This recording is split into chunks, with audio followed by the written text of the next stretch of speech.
BJP शासित राज्यों के मुख्यमंत्रियों के बदलने के बाद अब कयास ये लगाया जा रहा है कि छत्तीसगढ़ हो या राजस्थान हो, कहीं वहाँ पे भी बदलाव के संकेत तो नहीं मिल रहे हैं। टी.एस. सिंहदेव छत्तीसगढ़ सरकार के वरिष्ठ मंत्री हमारे साथ हैं। सर, हमने पहली बार देखा कि विधानसभा में जिस तरीके से आप नाराज़ थे, आपने कहा कि जब तक ये साफ नहीं हो जाता कि विधायक ने जो आरोप आप पर लगाए हैं तब तक मैं विधानसभा नहीं आऊँगा। क्या आपको लगता है कि ये अचानक नहीं हुआ होगा, कहीं ना कहीं किसी की शह होगी? बात नाराज़गी की उतनी नहीं, उससे कहीं ज़्यादा आहत होने की है कि अगर सार्वजनिक जीवन में हम लोग हैं तो उसका ये अर्थ नहीं है कि कोई भी कुछ भी बोल दे, चाहे वो कोई भी हो, जनप्रतिनिधि हो या विपक्ष के हों या कोई भी हो। तो हम लोग की भी एक मर्यादा है, हम लोग भी एक इंसान हैं। किसी के लिए कुछ भी बोल दिया जाए और कहीं कोई जिम्मेदार लोगों से प्रतिक्रिया ना आए तो वो उचित नहीं है। अगर बोलने की स्वतंत्रता है तो जवाबदेही की भी जिम्मेदारी है। इन बातों को लेके ज़रूर ये बात आई थी और मेरे मन में ये बात थी कि स्थिति स्पष्ट होनी चाहिए कि इसमें तथ्य क्या हैं, क्या कहा गया, वाकई में क्या मेरे ओर से ऐसी कोई पहल है, वो बात सामने आए। नहीं है तो ये बात सामने आए कि वो ऐसी कोई बात नहीं है और पार्टी में इस परिस्थिति में जो भी कार्रवाई पार्टी करना उचित समझे तो पार्टी को करना चाहिए। आपका एक बयान मैंने देखा जिसमें आपने कहा कि राजनीति में कोई फॉर्मूला नहीं होता। कर्नाटक में मुख्यमंत्री बदलना, उत्तराखंड में मुख्यमंत्री बदलना, लेकिन फॉर्मूले की बात ही तो जब से सरकार बनी है छत्तीसगढ़ में, फॉर्मूले की बात ही हो रही है कि 2.5 साल का फॉर्मूला तय हुआ था जो उस पर इम्प्लीमेंट नहीं हो पा रहा है। 2.5 साल का फॉर्मूला तय हुआ है, ये मीडिया ने हमेशा बात को उठाया। ना तो मैंने कभी कोई मीडिया से प्रेस कॉन्फ्रेंस बुला के कहा, ना मैंने कभी अपने तरफ से स्टेटमेंट दिया, ना मैंने किसी से सुना कि किसी राजनीतिक व्यक्ति ने स्टेटमेंट दिया हो कि छत्तीसगढ़ में 2.5 साल की कोई अग्रीमेंट हुई है। तो ऐसा कोई फॉर्मूला नहीं था। जो बातें होती हैं वो एक बंद कमरे में होती हैं। अगर उसको सार्वजनिक करना होता तो दरवाजे खुले रखते, सब मीडिया के सामने बुला के जो भी पॉलिटिकल पार्टीज़ हैं वो सारी अपनी बातें किया करते और सब ऐसी पारदर्शिता रहती कि जो भी बात हो रही है हर आदमी जान रहा है। पर एक मर्यादा होती है, राजनीतिक स्तर में, उच्चतम स्तर में जो बातें होती हैं उसकी एक मर्यादा। और पार्टी के वफादार सिपाही की हैसियत से आप कह रहे हैं कि बंद कमरे में क्या बातें होती है मीडिया को नहीं बताई जाती है। क्या क्या बातें हुई? किसी को नहीं बताया जाता, तभी तो उसकी मर्यादा है।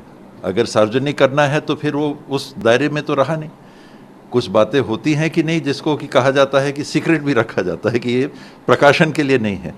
नहीं तो हर दिन प्रधानमंत्री जी जिससे मिलेंगे वो बुलेटिन आएगा, नड्डा जी जिससे मिलेंगे वो डेली बुलेटिन आएगा, सोनिया जी जिनसे मिलेंगे तो किसने क्या बात की उसकी डेली बुलेटिन आएगी। तो उसकी एक मर्यादा होती है। लेकिन राजनीति में अगर कमिटमेंट, मान लीजिए 2.5 साल का कमिटमेंट हो जाता है और वो 2.5 साल का समय पूरा हो जाता है, तो जिससे कमिटमेंट किया गया था वो व्यक्ति आलाकमान तक अपनी बात पहुंचाएगा तो सही कि 2.5 साल हो गया। ये फिर प्री सपोजिशन है कि ऐसा एग्रीमेंट हुआ था। तो आप मानते हैं नहीं हुआ? आपको कैसे मालूम कि हुआ? नहीं तो आप बता दीजिए। यही तो मर्यादा है, जो बंद कमरे की मर्यादा है, आप उसको क्यों भंग करना चाहते हैं? उसको छोड़ना चाहिए कि अगर बंद कमरे में कुछ बातें होती हैं तो उसको वहां तक सीमित रखना चाहिए। छत्तीसगढ़ के मुख्यमंत्री भूपेश बघेल से टॉकिंग टर्म आपका नहीं है, इस तरह की बात भी चल रही है, खबर भी आ रही है। ऐसा नहीं है, अनेकों बार हम लोग जब आमने सामने रहते हैं, मिलना होता है, कई मौके ऐसे आते हैं, फ़ोन में करता हूँ, काम की बात होती है, विभाग की बात होती है, राज से संबंधित कोई बात होती है, मेरी बात होती है। अभी कुछ ही दिन पहले हम लोग हवाई जहाज़ में साथ ही गए थे। उनका स्टेट प्लेन कहें या चार्टर्ड फ्लाइट से वो आए थे। उनको पता चला कि मुझे भी जाना है, सर्विस प्लेन से मेरी बुकिंग थी, तो मेरे साथी हैं, उन्होंने कहा कि वो साथ ही चलते, हम लोग साथ वापस गए। अभी उनने बिल लाया एक हेल्थ का, विधानसभा में मैंने ही पायलट किया। उनने उसके बारे में विधानसभा में भी कहा कि बहुत अच्छे तरीके से स्वास्थ्य मंत्री जी ने इस बिल को पायलट किया, एक प्राइवेट कॉलेज को। लेकिन पहले जैसा आत्मीय संबंध था, आप विधायक विधानसभा में नेता थे विपक्ष के और भूपेश बघेल अध्यक्ष थे, दोनों की जोड़ी के बारे में लगातार चर्चा होती थी। लेकिन ये 2.5 साल के बाद जो है अचानक वो जोड़ी टूटती नजर क्यों आ रही है? अभी भी लोग कहते हैं जय वीरू वाली बात है, तो वीरू जय दोनों पात्र के रूप में हम लोग हैं वहाँ और एक लक्ष्य को लेके काम कर रहे हैं, एक साथ उस लक्ष्य को पूरा करने के लिए काम कर रहे हैं। छत्तीसगढ़ के लिए अपनी अपनी जिम्मेदारियों को पूरा करके कैसे ज़्यादा से ज़्यादा लोगों के लिए सहयोग पहुंचा सकते हैं, काम कर सकते हैं, तो एक कॉमन टारगेट है। आज छत्तीसगढ़ में हमारी कैबिनेट की टीम के वो कप्तान हैं, मैं उसका प्लेयर हूं, तो कैसे हो सकता है कि कप्तान और प्लेयर में बातचीत ना हो।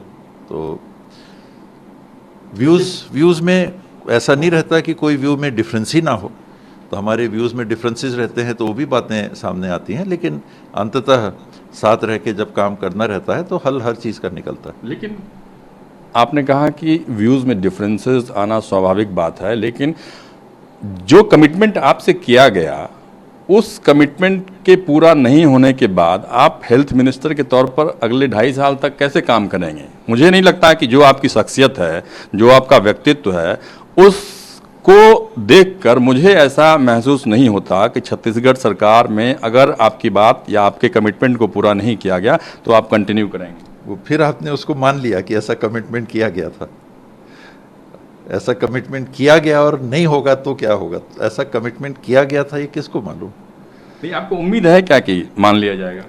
कमिटमेंट हो तब तो उम्मीद की बात होगी ना। आप कह रहे हैं कमिटमेंट किया था तो क्या होगा, तो कमिटमेंट किया था ये कहाँ किसको पता है? तो फॉर्मूला राजनीति में नहीं होता है क्या? कोई फिक्स फार्मूला नहीं होता है 1+1=2, ऐसा राजनीति में कभी भी नहीं होता है। किसी भी दल में, किसी भी पार्टी में समय और परिस्थिति के हिसाब से निर्णय होते हैं। समय के साथ क्या जो वायदे किए जाते हैं या कमिटमेंट किया जाता है, क्या कांग्रेस पार्टी के और भी नेताओं के साथ ऐसा हुआ होगा कि एक समय कुछ कमिटमेंट किया गया लेकिन कुछ समय के बाद वो पूरा नहीं हो पाया? ये तो जैसे मैंने बोला कि ये फ्लूइड सिचुएशन रहती है, तरल स्थिति रहती है। ये नहीं है कि ठहरा हुआ पानी है, ये बहता हुआ पानी, जीवन और राजनीति को भी कहें कि ये बंधा हुआ कोई वस्तु नहीं है कि आप इसको बांध के रखे हो, बस यही ऐसा ही होगा, ऐसा ही होगा, जो हुआ ये इसी के अंदर होगा, ऐसा नहीं होता। ये फ्लूइड रहता है। कभी पानी ज़्यादा आ गया तो नदी में बहाव अलग हो जाएगा, कभी मिट्टी का पानी दिखेगा, कभी साफ पानी दिखेगा। हर समय और परिस्थिति के हिसाब से गर्मी के दिन आते हैं, पानी कम हो जाएगा। फ्लूइड स्थिति रहती है, कोई फिक्स 1+1=2 ऐसा नहीं होता है। लोग कहते हैं कि जिस तरीके से ज्योतिरादित्य सिंधिया, जितिन प्रसाद बीजेपी गए, हो सकता है कि अगर आपकी बात नहीं मानी गई तो आप भी बीजेपी जा सकते हैं। 100 जन्म में तो नहीं, उसके आगे जन्म है कि नहीं मुझे तो पता नहीं, मेरे लिए तो एक ही जन्म है और इस जन्म में बीजेपी तो जाने का प्रश्न ही नहीं उठता, इसीलिए मैंने 100 जन्म भी बोल दिया। मेरी विचारधारा में एक ही जन्म होता है और 100 भी होते तो बीजेपी जाने का प्रश्न ही नहीं। मेरी निजी सोच और मेरी जो निजी विचारधारा है वो कांग्रेस के असूलों से अंतर मन से जुड़ी हुई है। कांग्रेस के लीडरशिप के प्रति हम लोग समर्पित हैं। ये परिवार 5 पीढ़ी से आज़ादी के पहले से कांग्रेस के साथ चलता आया है और कांग्रेस ने भी हमारी अच्छी देखभाल की है, पूछ परख रखी है, स्नेह दिया है, मौके दिए हैं। उस कांग्रेस के परिवार को छोड़ के बीजेपी में जाना 100 जन्म में नहीं। हाल फिलहाल कोई सोनिया गांधी या राहुल गांधी से कोई मुलाकात या अपॉइंटमेंट आपने मांगा है? अभी तो मुलाकात का टाइम कोई नहीं है। चलिए, धन्यवाद। जैसा कि आपने देखा कि उन्होंने साफ तौर पर ये कहा कि कांग्रेस पार्टी छोड़कर जाने का सवाल नहीं उठता। जो बातें हैं वो बातें बंद कमरे में क्या होती है वो मीडिया को नहीं बताई जाती है, लेकिन कहीं ना कहीं इशारों में उन्होंने ये जरूर एक्सेप्ट किया कि जो 2.5 साल का फॉर्मूला था और उसे इम्प्लीमेंट करने की बात जो हो रही है ये अभी यहीं ख़त्म नहीं होने वाली। कैमरा पर्सन जहांगीर के साथ रमन कुमार, दिल्ली। नमस्कार, मैं हूं मानक गुप्ता। अगर आपको हमारा ये वीडियो पसंद आया हो तो इसे लाइक और शेयर जरूर करें और हाँ, हमें सब्सक्राइब और फॉलो करना ना भूलें ताकि आप देश और दुनिया की कोई खबर मिस ना करें। तो जुड़े रहिए हमारे साथ और देखते रहिए न्यूज़ 24।